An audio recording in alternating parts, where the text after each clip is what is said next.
There are 12 tones in the Western music system.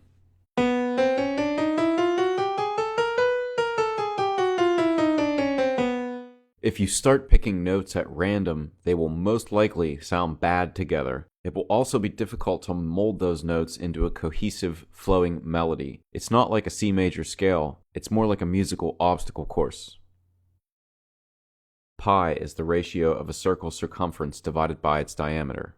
No matter how big your circle is, the ratio is always the same. It's about 3.14, but there are different ways to express this value. We use base 10, which means we have 10 symbols or characters to do math, 0 through 9, but you could use any number of symbols. Take a look at pi in different bases. You can see that in base 2, or binary, only the digits 0 and 1 are expressed.